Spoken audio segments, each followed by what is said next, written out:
둥둥 수요 특강 달을 가리키다. 매주 수요일 코너입니다. 달을 가리키다.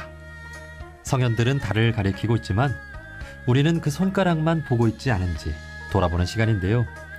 종교의 언어나 문자가 아니라 그것이 가리키고 있는 종교의 참된 가치에 대해 생각해보는 시간입니다. 오늘은 시골에서 농부로 살아가고 있는 종교인 한 분을 모셨습니다. 천도교 신자시고요. 최근 농사를 지으며 얻은 깨우침들을 책으로 내셨는데요. 전북 장수에서 귀한 발걸음 해주신 모감 전희식 선생님을 만나보겠습니다. 선생님 어서 오십시오. 네, 전희식입니다. 네, 반갑습니다. 먼저 저희 청취자분들께 간단히 본인 소개를 부탁드려도 될까요? 네, 전라북도 장수에서 농사 짓고 있는 전희식입니다. 농사도 짓고 글도 쓰고 학생들 저희 농장에 와서 체험 학교도 하고 두루두루 하면서 지내고 있습니다. 그 장수에서 농사를 지으신 지는 얼마나 되셨나요? 네, 장수에서 농사 진 지는 15년째고요. 다른 곳에서 11년 농사 짓다가 장수로 왔습니다. 예, 원래 농부는 아니셨죠? 원래 농부의 자녀로 태어났었고 도시 생활을 하다가 제가 36살 땐가 이렇게 시골로 왔습니다. 그 도시 생활을 하다가 나는 좀 도시랑 안 맞는 것 같다. 농촌에서 살아야겠다. 이렇게 결심을 하신 계기가 있으신지요? 도시에서 여러 노력들이 마치 큰 연못에 돌을 던지는 것처럼 스스로에 대한 자족감이나 어떤 성취감 이런 걸 느낄 수가 없었습니다. 그래서 자연 속에서 보다 자연스러운 생활을 하는 것이 제 본성이나 또 제 어릴 적 유년 시절 농촌 생활과도 맞겠다 싶어서 도시를 떠나서 시골로 왔습니다. 그러면 어려서 자란 곳은 어디이신가요? 경상남도 함양에서 태어나서 학교는 거창에서 다녔습니다. 네. 그러면 올해로 농사를 지으신 지는 몇 년 정도 되신 건가요? 26년째 접어드네요. 그렇군요. 네. 글 쓰는 농부로 또 그동안 다양한 책도 쓰신 것으로 알고 있는데 최근 농사를 지으면서 얻은 뭐 작은 깨달음들일까요? 다양한 일화들을 담은 책을 내셨습니다. 제목이 마음 농사 짓기인데 어떤 책인지요?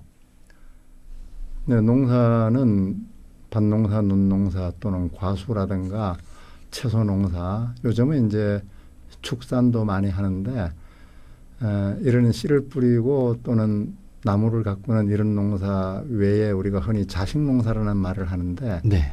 이 책은 제목처럼 마음 농사, 곡물을 씨 뿌리고 가꾸고 거두고 잘 갈무리하는 이것처럼 내 마음을 그 마음의 흐름을 잘 들여다보고 또 마음을 잘 다듬고 가꾸는 뭐 이런 의미로 제목을 붙였습니다. 네.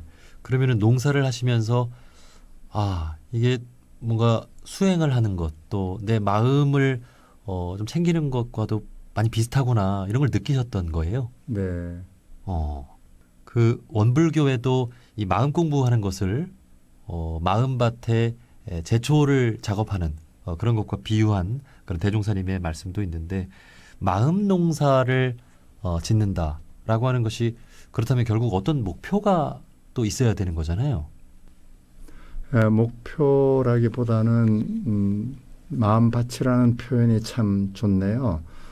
자기 마음에는 그 본인의 의도와는 별개로 여러 가지 의도하지 않았던 생각이나 느낌이나 감정들이 여러 자극에 의해서 생겨나는 것 같습니다. 그래서 어떤 목표를 가지고 목표를 향해서 간다기보다는 내 본성에 부합되지 않는 마음의 생성과 변화와 일종의 조작들 이런 것들을 응시하면서 그런 것의 발흥을 이렇게 막거나 또 적절한 통로를 통해서 배출 소멸시키는 뭐 이런 과정이라고 할 수 있을 것 같네요. 네.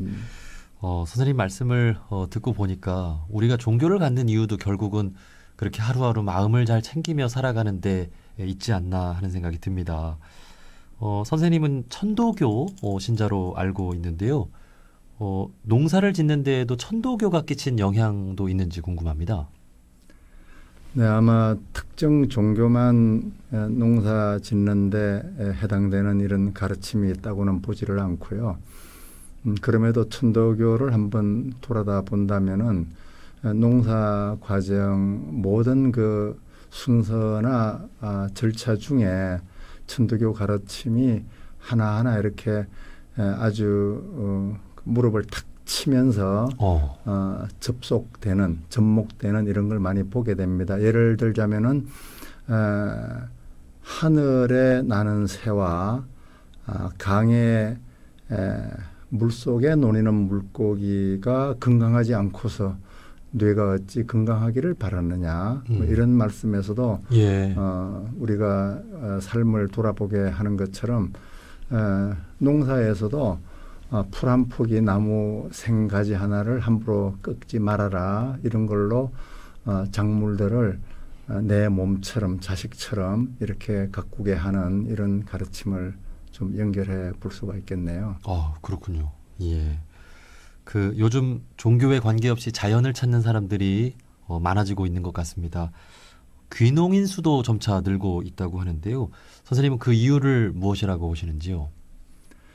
네, 사람들이 여러 가지 필요에 의해서 이런 물질적인 정교한 장치들이나 또 그 물질 세계의 필요를 만들어내는 이런 소위 문명 생활을 하게 되는데 알게 모르게 그 과정 속에 자연과 멀어지고 있는 자기를 발견한다고 봅니다. 자연과 멀어진다는 얘기는 자연스러움을 잃어버린다. 자연 속에서 누리던 풍요, 자연 속에서 누리던 평온함과 안정감 이런 것을 상실하는 것과도 이제 궤를 같이 하는 거로 보여지는데 그래서 농촌을 찾고 또 삶의 거처를 시골 농촌으로 옮기는 기농기촌 현상들은 본래의 자리, 본원의 삶터로의 회귀 본능이지 않을까. 너무 멀리 자연과 떨어짐으로 해서 갖게 되는 어떤 충돌과 갈등, 또 소외감, 또 자존감의 상실 이런 것을 회복하고자 하는 노력의 일환이라고 이렇게 생각이 드네요. 네. 그러니까 요즘 사회에 우리가 참 인간이 인간답게 살지 못하고 자연과 더불어 살아가야 되는데 그러지 못하고 우리 인류가 처음 등장했을 때 그 숲에 인간이 등장해서 살았다고 하잖아요. 네. 그런 게 다 우리 인간답게 사는 거고 자연과 더불어 사는 것일 텐데 그런 뭔가 진리의 모습을 우리가 많이 놓치고 있다. 이런 말씀이신 것 같습니다.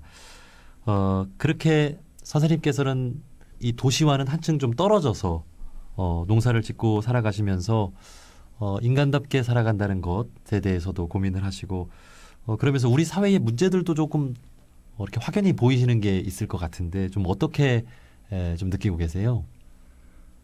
제가 이 시골 산다고 해서 도시와 지리적으로는 떨어져 있지만은 생활 속에 또 이 마음 속에 도시와 분리되어 있지는 않고요. 도시의 기능과 역할의 작용 관계 속에 있는 거니까 꼭 이 탈도시적인 또 도시 외면 이런 삶이라고는 할 수 없고요. 그래서 사회적인 이런 관계, 사회와의 긴밀한 소통 이런 것을 이제 꾸준히 유지를 하고 있는데요. 사회 집단, 인간들의 사회 집단 속에서 빚어지는 이러저런 갈등이나 충돌 또 이 고통 또 과제 이런 것들은 우리가 자연을 표본으로 반추하면서 그 해법이라든가 출로를 좀 찾을 수 있지 않을까. 그래서 사회와 뭐 다양한 기회를 통해서 관계를 계속 맺고 또 작용을 주고받고 있습니다. 예. 그 선생님 보고 제가 놀랐던 것 중에 하나가 엘리베이터를 안 타시잖아요. 지금도 안 타시나요? 오늘은 탔습니다. 제가 무릎을 다쳐가지고 아이고. 예, 걷는 게 조금 그 불편해서 그러나 평소에는 엘리베이터, 에스컬레이터 타지를 않습니다. 그 뭐 고층은 한 7층 이하는 걸어다니고 너무 높은 층 위로 올라갈 때는 또 이용하기도 합니다. 네. 뭐 사소한 일이기도 할 수 있지만 참 우리가 생각해 볼 수 있는 거리가 되는 것 같아요. 뭐 그 밖에도 우리 현대인들에게 좀 한 번쯤 제시해 보고 싶은 어떤 실천이랄까요? 그런 제안들이 있으면 하나만 좀 해주실 수 있을까요?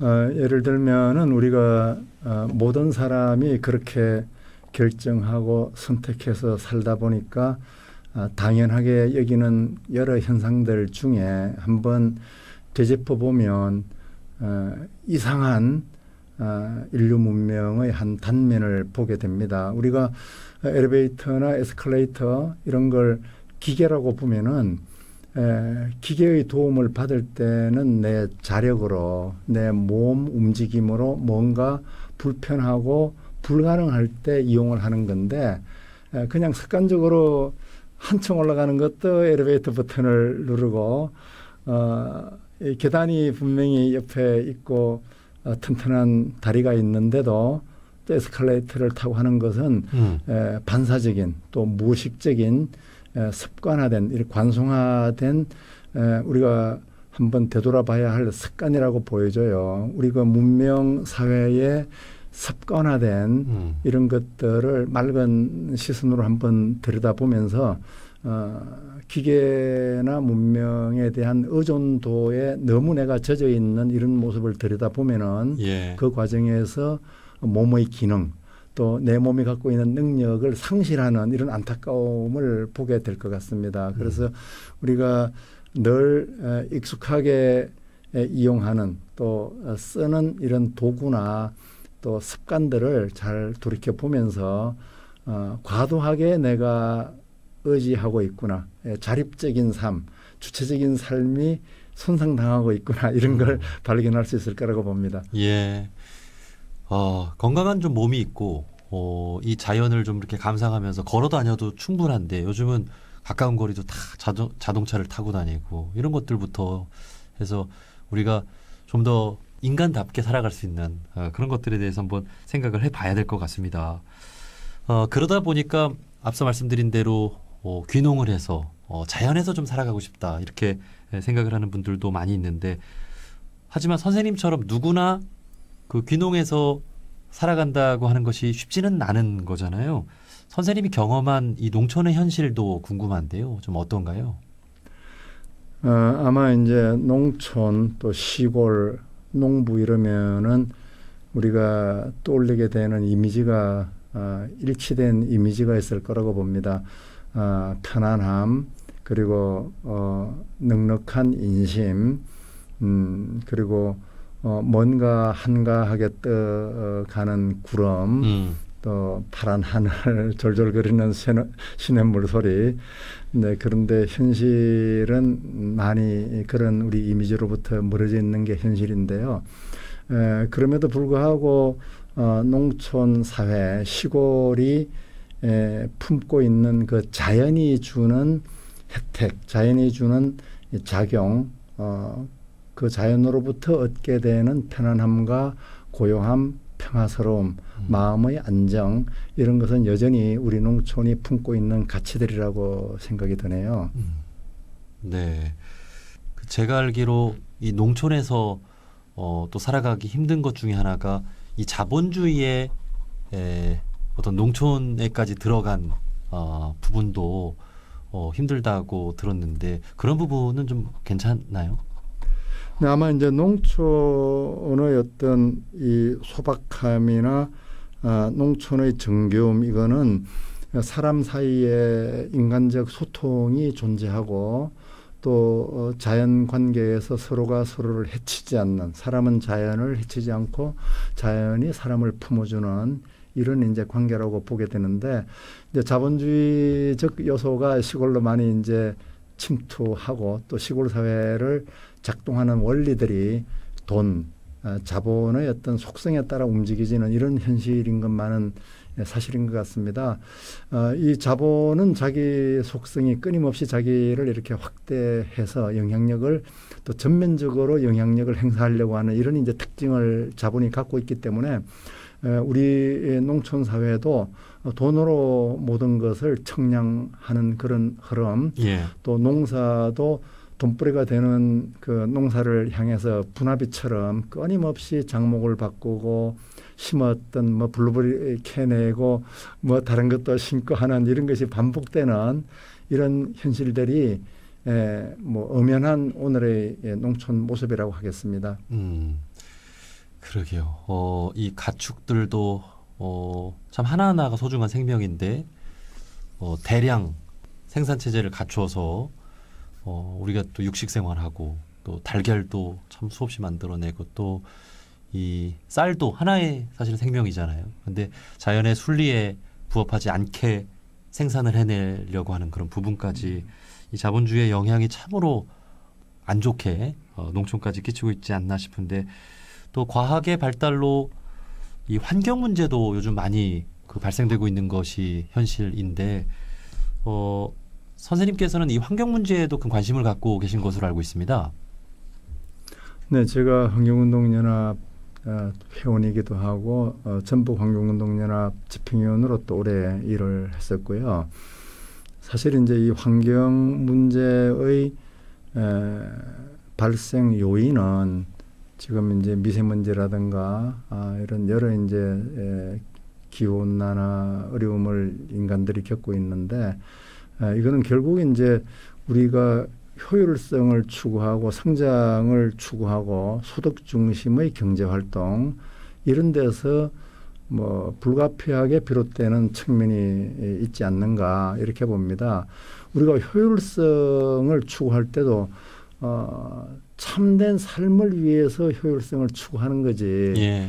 효율성 자체가 목표가 돼서 참된 삶이 망가지는 이 수단과 목표가 뒤바뀌는 이런 현상을 목격하는 이런 현실 같거든요.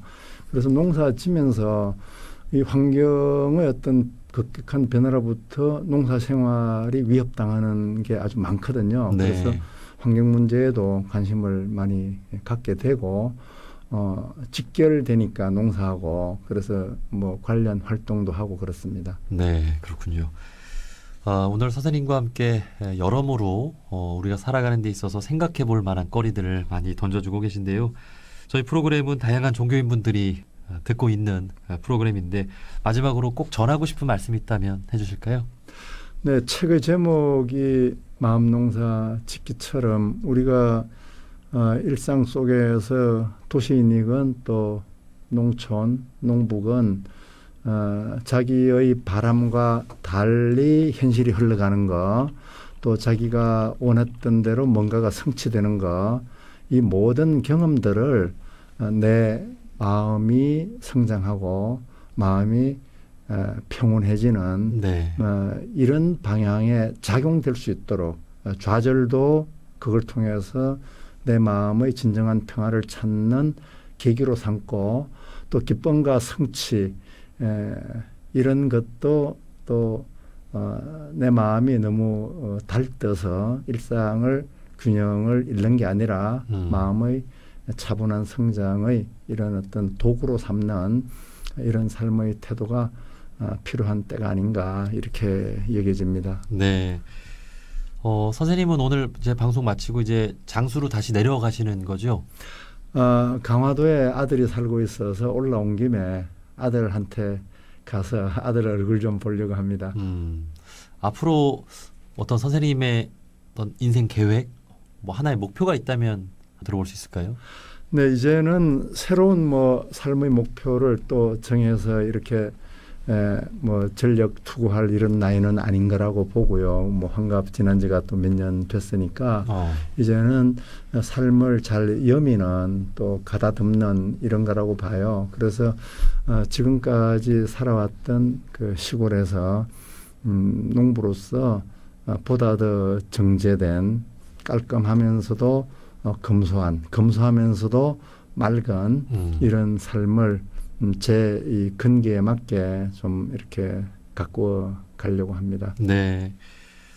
글 쓰는 농부 전인식 선생님 앞으로 좋은 글 쓰시면 저희가 자주자주 저희 방송 청취자분들께 전해드릴 수 있도록 또 노력을 하겠습니다. 네, 오늘 달을 가리키다에서는 모감 전인식 선생님과 함께 말씀 나눠봤습니다. 선생님 고맙습니다. 네, 감사합니다.